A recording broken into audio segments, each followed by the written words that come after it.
بشهر علمي نبي برمك طباب خيدر آفتابı külabı nabi Abu Turabı Haydar. Bugünkü xanımlar çox diqqət eləsinlər bu məsələyə xanımlar, anavacılar. Ki Quran buyurur: "Fəla təxda'na bil qawl." Xanımlar, danışanda naz qəmzə ilə danışmayın. Səsinizi əzib büzməyin. Niyə? Fəyatma'ullazi fi qalbihi maraz. O insan ki qəlbi xəstədir, sizin o naz qəmzövzə qarşı tamaha düşəcək. Qadınlar gərək məsələyə diqqət eləsinlər, ha? Qadınlar gərək məsələyə diqqət eləsinlər. Mən bu məsələnin üstündə biraz dayanım. Xanımlar bu məsələdə biraz diqqətli olsunlar. O cümlədən danışanda birinci xanım gərək səsinə diqqət eləsin. Birinci xanım gərək səsinə diqqət eləsin. Normal səviyyədə danışsın. Çünki xanım o gücə malikdir ki, səsini dəyişdirsin və biraz naz qəmzəli çıxartsın. Bu bir dənə şeytani vəsvəsədir ki, xanımlardan baş verər. Hər kim bu cür eləsə, deməli şeytanın tələsinə düşür və o formaya düşməklikdə şeytan bunu formalaşdırır. Gərək xanım diqqət eləsin. Danışanda xanımlar naməhrəmdən gərək ən azından naməhrəmin üzünə baxmasınlar. Görsən tərəf kişi üzünü o yüzden çevirir, başını aşağı salır, xanım çənəsinin altına girir onu. Məsələ soruşursan soruş, söz soruşursan soruş, amma abır həyavı qoruya soruş. Naməhrəmlə çənə-çənəyə danışma. Çünki Allah deyir: "Fəyatma'ullazi fi qalbihi marazun." Sənin bu addımın qəlbində xəstəlik olanlarda tamah oyadacaq.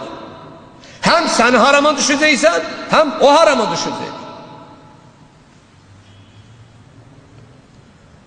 Və bu səslə əlaqəli bir məsələdir. Çünki Allah sırf qeyd edib: "Fəla təxda'na bil qawl." Səsinizi əzib büzməyin. Söz danışanda naz qəmzə ilə danışmayın. Bunun içindən çıxardın digər məsələləri. Xanımlar, bir cür geyinməyin ki, naməhrəm məcbur olsun sənə baxmağa. Çünki mən demirəm, öyle mütləq budur ki, yox, daha elə yer üzü hamısı mömindir, heç kim naməhrəmə baxmayacaq. O istisnaya hallal olur. O Hacı Əhliman dedi ki, Rab fərz eləyək bir nəfər indi çılpaq gezir, o dəlidir də, o xəstədir də, o xəstəyə ki adam söz deməz. Sən ki xəstə deyirsən baxma, bu cür deyil axı, sənə qurban olum, elə çoxumuz xəstəyə yaxı. Ən azından, aleykümselam, sən də bir cür şərait yaratmayla ki, naməhrəm sənə baxsın. Bir cür yerimə ki, naməhrəm sənə baxsın. Bir cür ayaqqabı almaqla ki, yeriyəndə ayaqqabının tıqqılsı küsəni başına götürsün. Sən bunlara diqqət elə, naməhrəm də əlindən gələn qədər özünə diqqət eləsin də. Həzrəti Yusuf dedi ki, İnnən nəfsələ əmmarətun bissu. Dedi, mən hətta və ma ubarri'u nəfsi, özümə bəraət vermirəm. Mənim belə nəfs müqabilində acizliyim var. O Yusuf ki, bizim nisbətimizdə yox ha, biz uşaqıq ondan müqayisə olmağa. Peyğəmbərlərin içində təqvası ilə təqva qəhrəmanı olaraq peçatın qoydu. O Yusuf deyir, və ma ubarri'u nəfsi, mən özümə belə gücüm çatmaqdan acizəm. İlla ma rəhimə Rabbi, yalnız o zaman ki Allahın mənə rəhm eləyə. İnnəllaha qafurun rəhim, çünki Allah bağışlayan və rəhm eləyən Allah. Əgər Allah rəhmətin mənə yönəltsə bə, onda mən hər şeyə qələbə çala bilərəm. Yox, əgər yönəltməsə onda çətindir. Ona görə xanımlar fikirləşməsinlər ki, elə vaxtda namaz qılandır da, bu da daha belə eləməyəcək ki, yox. Tezə dəb çıxıb xanımlar üçün. Məscidin qapısına qədər gəlirlər, orada başlarına bir çalma atırlar. Girirlər məscidə. Məsciddən çıxandan sonra elə orada qapının ağzında o çalmaların, hicabların, çadraların çıxardırlar, düzəlirlər yollarına. Mən bu cür müraciət edirəm xanımlara. Ya budur ki, o cür məscidə gəlmə. Çünki xəstələri də xəstəliyə salırsan, xəstəliklərini artırırsan. Ya da budur ki, çıxandan sonra əgər başva atmaq fikrin varsa, insafın olsun. Ən azından evəcən, ged evdə açkinan. Çünki ged bir dənə qıraqdan bax, heç kişilər kimi demirəm, bir dənə qadın kimi ged qıraqdan bax, gör nə eybəcər görükür. Məsciddən çıxan kimi soyunursan, yığırsan, sumkova çıxıb gedirsən. Ən azından bunu nəzərə algınan ki, bəzi insanlar var ki, fi qulubihim mərəzun, onların qəlblərində xəstəlik var. Gələrsən məscidə bir formada, gedərsən bir formada. Hələ bəziləri var, o bəziyyətin də mən işarəsini deyim, sonra deyərlər bizə işarə eləmədi. İnciyərlər ki, bizim adımızı çəkmədi. Bəzi xanımlar var elə, Allaha şükür hicabdadılar. Mən bilmirəm necə deyim bu sözü, biraz Allahdan qorxuram. Qorxmasaydım deyərdim, heç kaş olmayırlar hicabda. Kaş bir hicab gezəydilər. Amma o cür paltar geyinməyirlər, o cür hicab bağlamayırlar. Saç, üzr istəyirəm mən dönə-dönə sizdən. Naməhrəm qadının saçı o qədər nəzər cəlb eləmir. Bugünkü o bəzəkli hicablar nəzər cəlb edir. Bu biabırçılıqdır bu. Başı açıq olsaydı o qədər nəzər cəlb eləməyəcəkdir. Bugün hicab əksinə bir dənə biabırçı vitdə gəlib düşüb bu millətin içinə. Bilirsiniz niyə? Çünki hicab dərsin, hicabın ustadından öyrənmədik. Seriallardan öyrəndik, Avropalardan öyrəndik. Bugün də oldu hicablılarımızda da. Ona görə bu cür oldu. Hadin serialından baş bağlamaq öyrəndi xanımlar. Xanım Zəhra, baxın tarixə mən öz tərəfimdən doğrudan mən dəhşətə gəldim o hədisi oxuyanda. Xanım Zəhra evdən bayra çıxanda 7 dənə çadranı üst-üstə atırdı.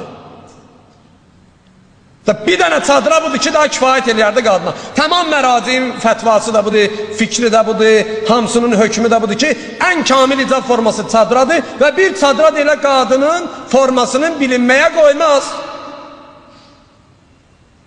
Və bir tərəfdən mənə çox təəccüblü gəldi bu hədis ki, xanım Zəhra evdən çıxanda 1, 2, 3, 4, 5, 7 dənə çadranı üst-üstə atardı. Amma başqa bir hədis yadıma düşdürdüm, belə olmalıdır da. Bir xanım ki, peyğəmbərlər onun qapısına möhtacdılar, o gərək 7 çadıra ilə çıxa bayra.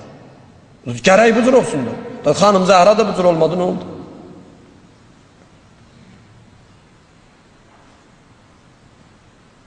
Gəlin hicab dərsin, hicabı bizə irs qoyan yiyəsindən öyrənək. Hicab dərsin, xanım Zeynəbdən, xanım Zəhradan, baxın, bunu mən dəfələrlə demişəm, bir dənə xanımımız bir dənə müşkilə düşsən, namazı qəzaya gedir.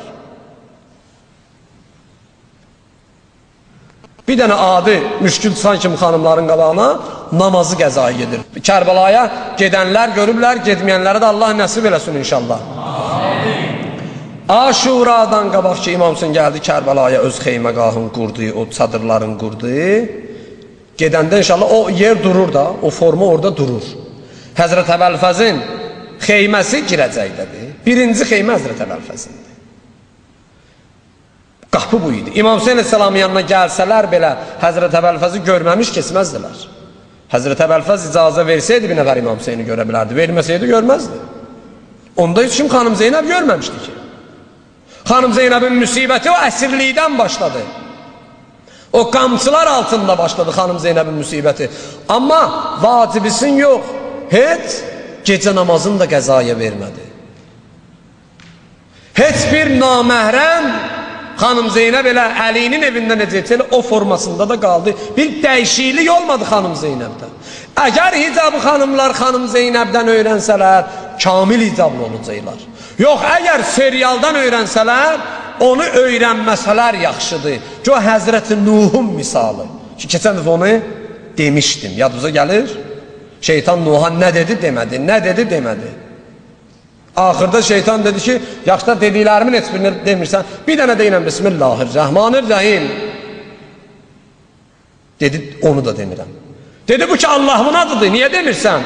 Dedi, buna görə demirəm ki, onu sən mənə deyirsən. Xanım, fikirləşmə ki, hicabdıdan necə olur olsun. O hicab ki sənə serial deyir, lazım deyil o hicab sənə. O hicabı ki sənə şeytan deyir, lazım deyil o hicab sənə. Başqa bir ayə var.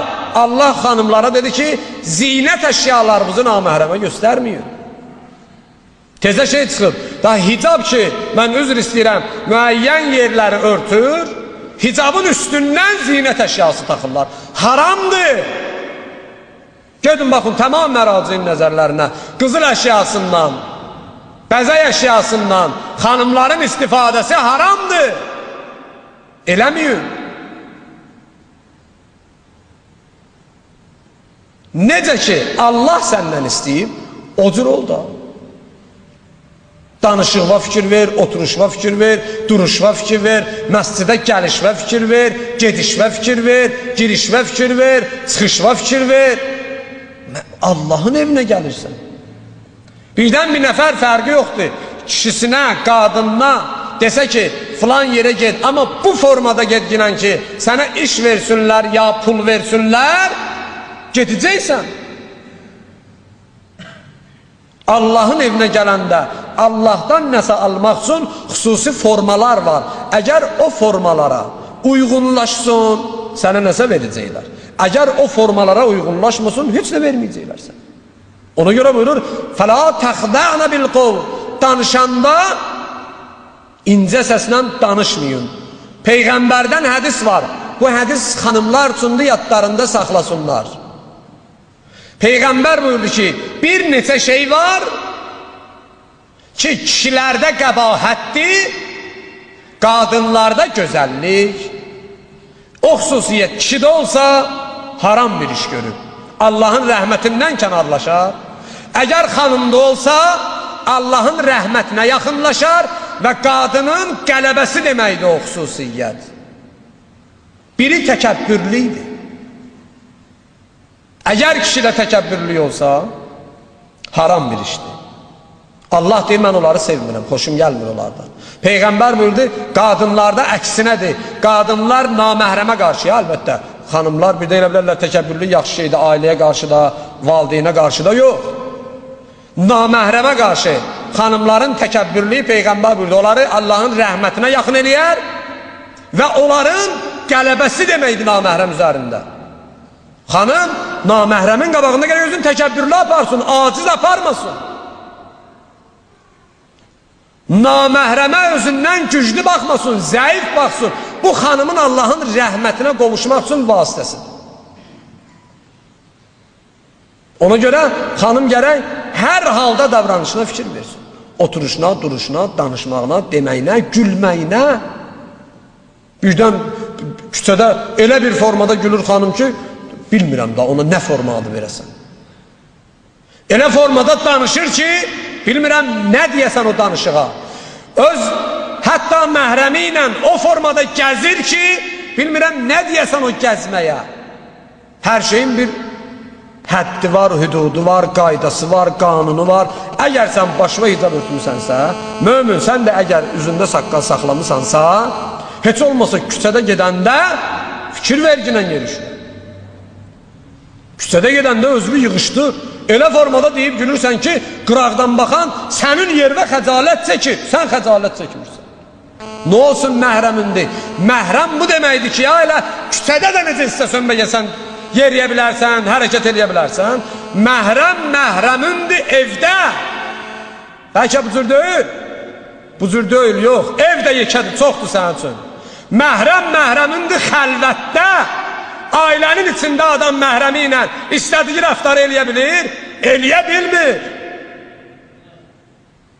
Məhrəmin bir dənə məhrəmiyyət yeri var, o da xəlvətdir, vəssalam.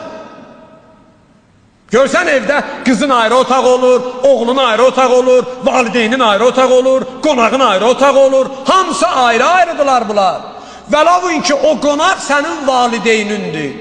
Sən kötümüsən bir yerdə yaşırsan, valideyn sənin evdə aton ya anon qonaq gəlib da, anadan məhrəmi ki yoxdur, bir həddidə.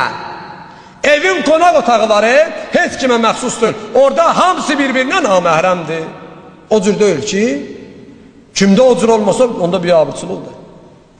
Hərənin öz otağı ona məhrəmdir. Fikirləşməyin, məhrəmlik elə rahatçılıqdır da, bu mənim əmimdir, bu daimdir, yanında istədiyimi eləyə bilərəm. Xeyr.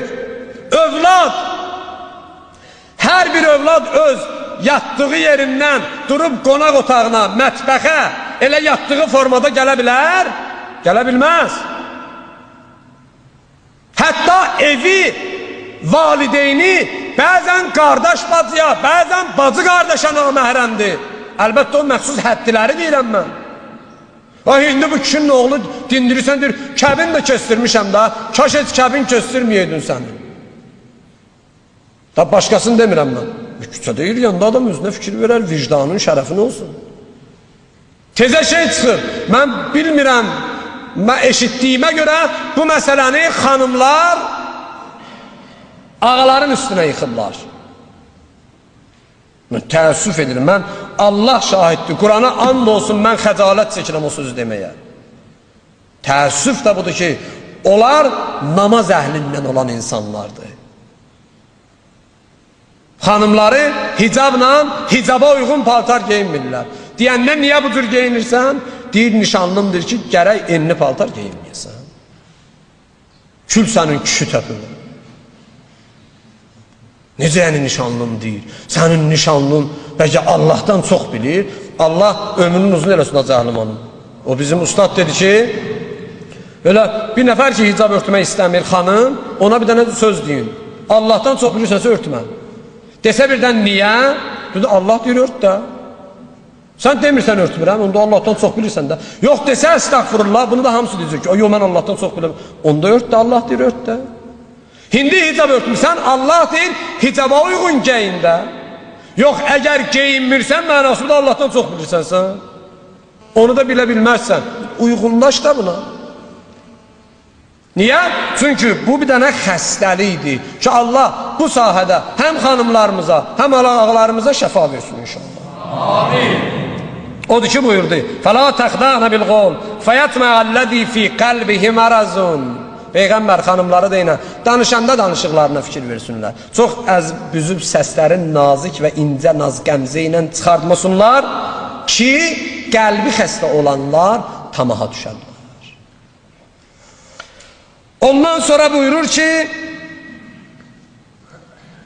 münafiqlik və ikiyüzlülük bir dənə xəstəlikdir. Siz fikirləşməyin ki, hünərdir. Yenə bu məsələnin üstündə dayanır. Deyir, bir dənə xəstəlikdir ki, Allah onu qeyd eləyib. Və iz yəqulul münafiquna vəllezine fi qulubihim mərazun ma vəqadanallah və rasuluhu illağurura. O zaman ki, o münafiqlər ki, qəlblərində xəstəlik var, Peyğəmbər özündən və Allahdan onlara bir söz dedikdə, deyərlər ki, bunlar yalnız yalan vədələrdir. Ki, bu ayənin mənası nədir? İnşallah ömür vəfa eləsə, gələn cümə deyərik.